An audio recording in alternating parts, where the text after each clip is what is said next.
M3، وهو الموت المفاجئ أو الموت بعد التحديث التلقائي. الآن هذه الطريقة بعد أن تم إصلاح الهاتف يعمل بشكل طبيعي حتى بعد أن قمنا بفصل البطارية. في موضوع الشحن لا يتأثر، يعني يبقى كما هو، يشحن بسرعة ولا يفرغ بسرعة. اكتمل الموضوع. معلومة تنطبق على هاتف البوكو M3 وعلى الهاتف الريدمي 9T.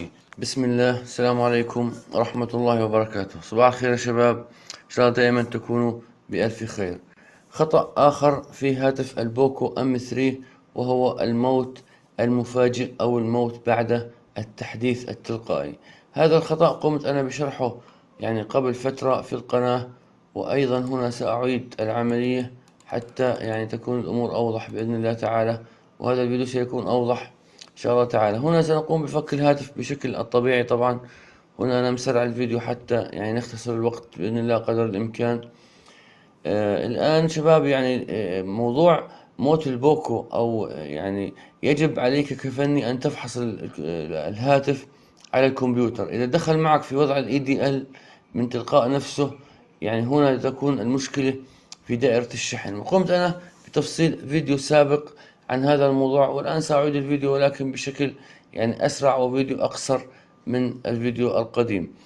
الآن يعني يجب فك الهاتف والحذر خلال فك الهاتف من موضوع يعني البصمة، أو يعني هي مربوطة في الباك الخلفي، يجب تحريرها بسهولة وبدون أن تؤذي الهاتف بهذا الشكل. طبعا يجب الآن نزع البراغي، وأنا طبعا إن شاء الله تعالى سيكون الموضوع سريع. دائما يعني افحص الهاتف على جهاز الكمبيوتر. إذا دخل زي ما حكينا في وضع ال ADL اللي هو ال QD 9008 من تلقاء نفسه، هنا يكون الخطأ غالبا في يعني دائرة الشحن، وهناك يعني غطاء سنقوم بنزعه فقط ولن نقوم بتغيير أي شيء.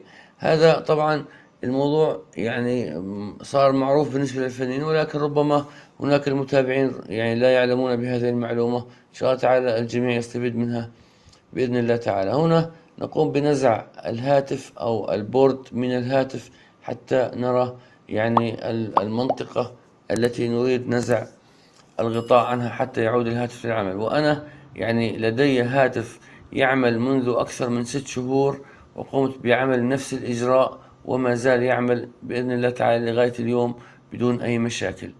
إذا فقط سنقوم بإيضاح العملية بشكل يعني سريع إن شاء الله تعالى. الموضوع لن يطول كما ذكرنا. هنا نقوم بنزع البورد بشكل كامل. وهنا لاحظ معي هذا الغطاء الذي سنقوم بنزعه، ولكن يعني قبل أن نقوم بنزعه يجب استخدام حرارة متوسطة ليست عالية حتى لا تؤذي المكون، والمكون الذي في الجهة المقابلة يعني ربما تسبب في تلف الهاتف تلف نهائي. يجب الحذر من هذا الموضوع. يعني بحرارة متوسطة سننتقل إلى يعني الصيانة. هنا يعني بحرارة متوسطة سوف نقوم بنزع هذا الغطاء فقط، وبدون يعني أن نؤثر على المكونات الخارجية. ربما يعني تجعل الحرارة 300 إلى 350 إذا كان يعني الذي تملكه ديجيتال. يجب يعني الالتزام بهذا الموضوع حتى لا تسبب تلف الهاتف. وكثير من الأخوان يعني يقولوا بعد أن قمنا بنزع الهاتف يعني لم يعد الهاتف يعني يظهر بيانات أو اختفت الشبكة أو إلى آخره. ليس هناك سبب يعني يدعو إلى أي تسبب في أخطاء بالهاتف إذا قمت بنزع هذا الغطاء بشكل يعني حذر وبحرارة متوسطة. انظر الآن بسهولة تم نزع هذا الغطاء وبدون أي تأثير. فقط ركز في الحرارة على هذه المنطقة وسوف تكون الأمور إن شاء الله تعالى جيدة، ولن يتأثر الهاتف بأي شيء. هنا يجب الآن أن يكون الهاتف يعمل بشكل طبيعي وبدون أي مشاكل. هذا الغطاء فقط قم بنزعه وسوف يعمل الهاتف بشكل طبيعي. الآن سنعود إلى تركيب الهاتف. هذه طبعا هي القطعة، والموضوع موجود حتى في المدونة كتبت عنه حتى الجميع يستفيد. هنا سنقوم ب يعني تركيب الهاتف بشكل يعني طبيعي. طبعا هنا يمكن أن يعني يتعبك في بعض المناطق، لأنه تركيبه يتم عن طريق زي عملية كبس للبورد حتى يستطيع يعني التركيب أو أن يركب مكانه بشكل طبيعي. هنا طبعا يجب عليك الحذر أيضا. يجب عليك الحذر دائما في التعامل مع الهواتف مهما يعني كان نوع الهاتف. وهنا سنقوم بجمع الهاتف جمع كامل حتى نرى هل الطريقة تنجح أم لا. هنا إن شاء الله تعالى تم تركيب الهاتف أيضا يعني بشكل يعني بإذن الله تعالى بهدوء وبدون يعني أن تتسرع في عملية التركيب أو الفك، حتى يعني يبقى الهاتف كما هو. والآن سنقلع الهاتف ولنرى معا. هذا الهاتف الآن إن شاء الله تعالى يقلع وبإذن الله بدون أي مشاكل. هذه كما ذكرت مجربة على يعني عدة هواتف بوكو ام 3 والهاتف الريدمي 9T، نفس الخطأ ونفس العلاج يتم التطبيق على الهاتفين بنفس الطريقة. الآن يقلع الهاتف بشكل طبيعي، وأيضا يعني يجب أن تقوم بإعادة تشغيله أكثر من مرة حتى إغلاق أو إعادة تشغيل لكي يعني تصل إلى يعني النتيجة بأن الهاتف يعمل بشكل طبيعي.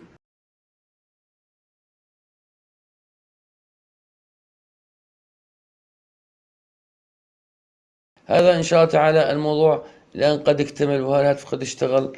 سوف نقوم بإعادة تشغيله فقط لمرة واحدة أو مرتين حتى نتأكد من أن الهاتف لم يعد يعني يعلق على وضع الكومون أو ال ADL، عفوا ال ADL مود. وهذا الوضع معروف في هواتف ال ADL، يعني وكأنك أنت تقوم بتوصيل نقاط تست بوينت بدون يعني توصيل النقاط، هي تقوم بتوصيل بشكل تلقائي. فقط عند نزع هذا الغطاء سيعمل الهاتف بشكل طبيعي ولن يعود إلى الحالة الأولى حتى ومهما يكن السبب. الآن سنقوم بجمع الهاتف بشكل سريع وكامل.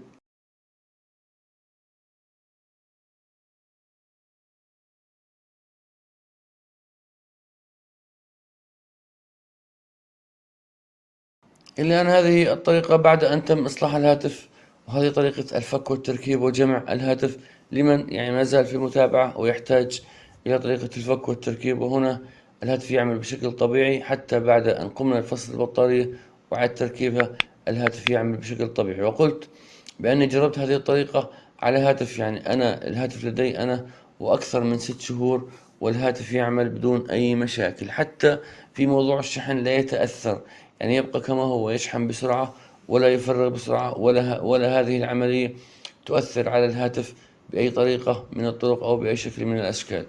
إذا يعني الآن اكتمل الموضوع. بارك الله بكم. كما ذكرت أنا قمت بنشر الموضوع سابقا، ولكن يعني هذا للتأكيد المعلومات بإذن الله تعالى. إذا يعني المعلومة تنطبق على هاتف البوكو ام 3 وعلى الهاتف الريدمي 9T بنفس الطريقة. إذا تم حل الموضوع وتم حل المشكلة. بارك الله بكم، شكرا لكم، السلام عليكم ورحمة الله وبركاته.